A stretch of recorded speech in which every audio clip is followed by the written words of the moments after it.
What is up, diehards? Wes Monell in the building for AWOL Sports. With football season coming up, I know the preseason has been canceled. Something I thought should have been done, got done. Awesome job there. But yeah, today I want to look at the 6 seeds in the postseason. I don't want to jump to a conclusion for not being in favor of having a 7th seed for competitive purposes. But on the surface, I'll tell you this. I like that the 2nd seed earned something. A first round bye and home field as long as they don't run into the 1st seed. That I thought should have been something that continued. That was a tradition that made sense to me. But competitively, let's dive in to the 6 seeds to see if the 7th could make some noise, if they can make some similar noise. Because I'll tell you something. I pretty much knew recent history, how well 6 seeds were doing the past 3 years, the past 5 years. I didn't really know how they fared over the past decade. And I had another good idea of how 6 seeds played over the past 20 years, dating back to the year 2000. So I broke things up into segments of 3 years here so we can keep track of the wins and losses for the 6 seeds in the postseason. So we'll start with last year, 2020 postseason, the Titans defeating the Patriots and the Ravens, the Vikings beating the Saints. Both won at least the playoff game, and the Titans were up 17-7 at Kansas City in the AFC title game. Tough 6 seeds last season. 2019, the Colts beat the rival Texans. The Eagles knock off the Bears. That was a double doink game. Both won a game, and Philly probably defeats New Orleans if Alshon Jeffrey doesn't let a ball go through his hands in scoring position. It is what it is. Let's move on. The Bills in 2018 lost as a 6th seed to the Jaguars. Hard-fought game. They lost 10-3, so it was one possession. Looked like they belonged in that game. And then the Falcons, they beat the Rams.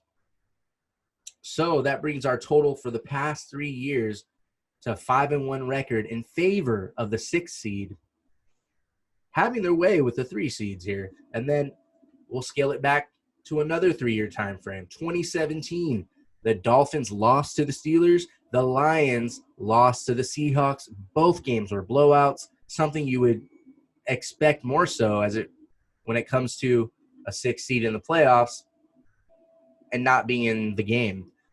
So there's a rare year so far for both 6 seeds getting blown out of the water. 2016, the Steelers beat the rival Bengals. The Seahawks, they beat the Vikings. So 6 seeds that year, both won a playoff game, then both lost by a touchdown to the teams that eventually made the Super Bowl that year. The Broncos, they knocked off the Steelers. Then the Panthers knocked off the Seahawks. In 2015, the Ravens knock off the rival Steelers. The Lions lose to the Cowboys. So Baltimore advanced before losing by 4 to New England. Detroit actually went up by 2 touchdowns. But, Dallas came back. They won it by 4. It's hard to feel for a team that blew a lead. But there was a controversial call when Matthew Stafford targeted Brandon Pettigrew deep. One ref threw a flag for PI, but it was overruled. For whatever it's worth, should have been defensive holding, resulting in a first down. Yet they had 2 chances on 4th and 1 and then on 4th and 6. So from 2015 to 2017, 6 seeds went 3-3 in the first round, which brings our total to an 8-4 record in favor still of the 6th seed. 2014, the Chargers beat the Bengals. The Saints, they defeat the Eagles. 6 seeds both won a playoff game. Then the Chargers lost to the rival Broncos by a touchdown. Tough game, competitive. Broncos went on to play in the Super Bowl. The Saints, they beat the Eagles, a game that was notable for 2 quarterbacks that went to the same Westlake High School in Austin, Texas, Drew Brees and Nick Foles. Then the Saints went on to lose to the Seahawks by 8. Seattle won the Super Bowl that year, 43-8. Yeah, they won that game.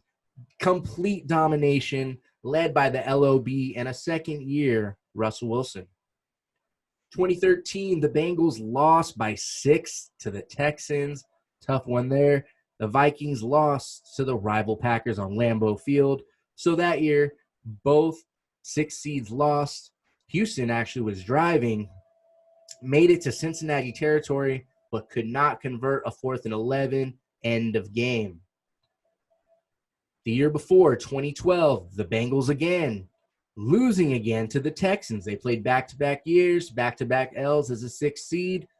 Over in the NFC, the Lions lose to the Saints. So both lost, and the games weren't even close. At least Detroit went up 14-10 at the half before New Orleans took over in the second. Let's see. So in that 3-year time frame, the 6 seeds went 2-4, the worst we've seen so far as we're going over these. So now we're at a 10-8 record with the 3 seeds catching up a little bit here.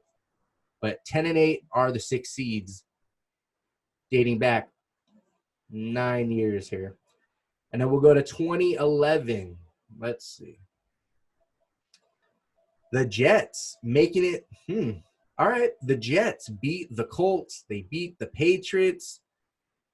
And the Packers, they beat the Eagles. They beat the Falcons. They beat the Bears. Oh, my.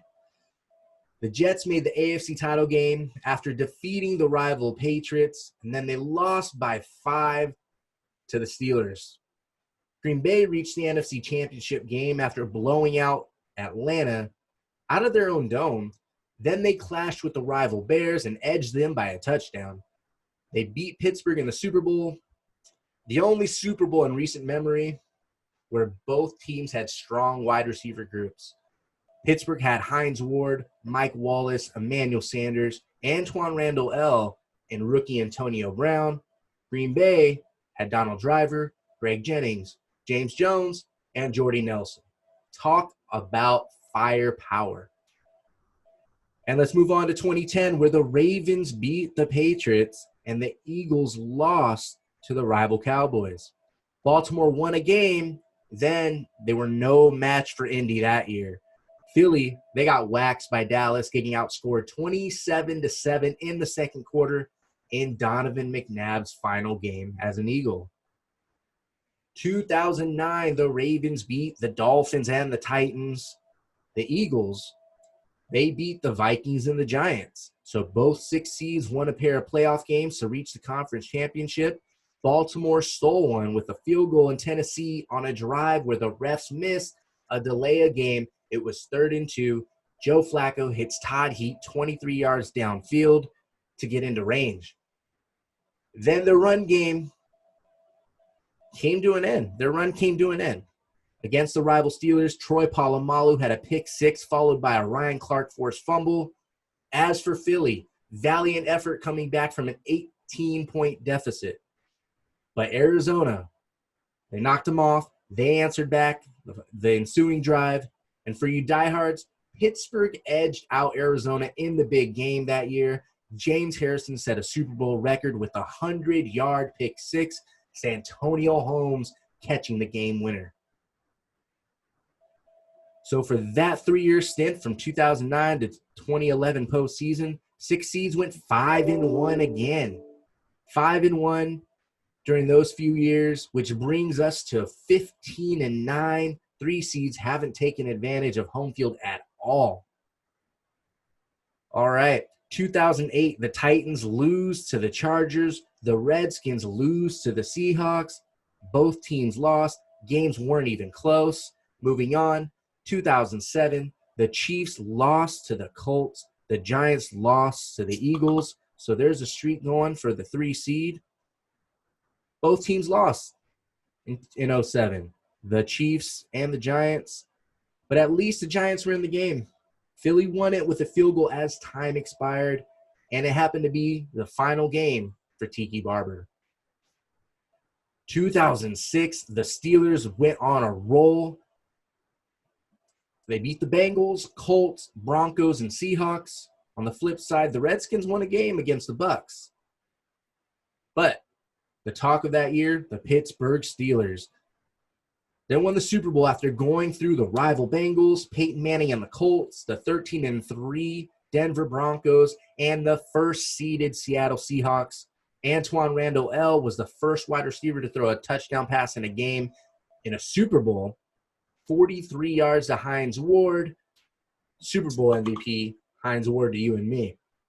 So in those 3 years, that time frame, the 6th seed went 2-4 overall in the first round.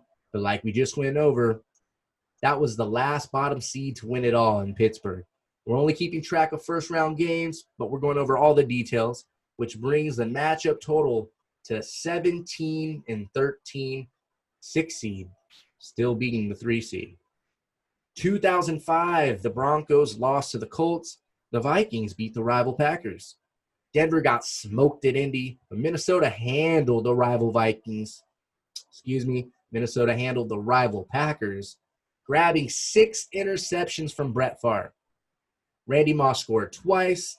This was the game he celebrated by mooning Lambeau Field, if you remember that. Then Minnesota lost to Philadelphia, who reached the Super Bowl that year. No shame in that. 2004, the Broncos and the Colts, they clashed again as a 3 versus 6 seed. Broncos, they didn't get it done back-to-back years. They got an L. The Cowboys made the playoffs, went to Carolina. They also got an L. At least they made the playoffs that year, both teams here, but both got toasted by the Colts and Panthers respectively. Panthers, that was a year they reached the Super Bowl. Indy reached the AFC title game, so they did lose to some pretty good teams. 2003, Cleveland goes to Pittsburgh. They get the L. Atlanta goes to Green Bay. They get the dub. Cleveland lost to the rival Steelers by a field goal. They were driving, completed a 16-yard pass to Pittsburgh's 29-yard line. Time ran out on them. It was a really fun 36-33 game, if you recall. Is what it is, ran out of timeouts. Atlanta dominated at Lambeau, going up 24-zip at the break. But the opposite occurred at Philly that ended their playoff run. So we have a 2-4 record for 6 seeds here during the 2003 to 2005 postseason, bringing the series closer to 19-17. In reality, we're going in reverse order. Latest to earliest, we've really seen a drastic improvement for parity from the early 2000s to recent memory. But as we're going back into time here, over the last 20 years, we see that there wasn't as much parity. There was more home field advantage, more 3-seed dominance. Different story as of late. Let's cap things off with the final 3 years here on this list. 2002, the Jets lost to the Raiders. The Bucks lost to the Eagles. And both games are kind of easy. The Jets stormed back, but then Charlie Garner ices the game. 80-yard touchdown run, longest in Raiders playoff history. As for Tampa Bay, Brad Johnson struggled in Philly with 4 interceptions.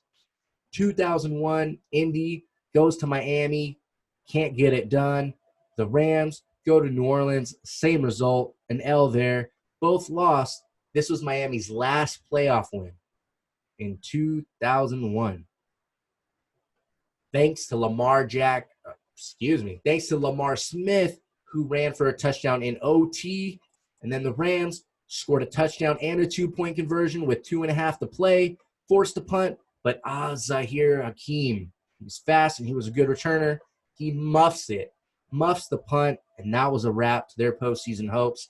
And finally, the year 2000, Miami loses to Seattle. More on that in a second. Detroit loses to the Washington football team. So that year, Miami won, a back and forth game. Dan Marino engineered 11 plays to go 85 yards. They punched it in on the ground. That year, over in the NFC, Detroit wasn't a threat. It showed. Washington beat them. That was when the Seattle Seahawks were in the AFC West. That's why you heard Dolphins at Seahawks. Crazy. Do you even recall when the divisions, when there was an NFC Central and AFC Central and all that? I believe the Cardinals were in the division with all the NFC East teams. Man, those are some memories, some old rivalries there. And then, all right, so a note about the 6 seeds here. They went 1-5 in the early 2000s, as we just went over. Total count over the past 20 years, a record of 20-22, where the 3 seeds just edging them out.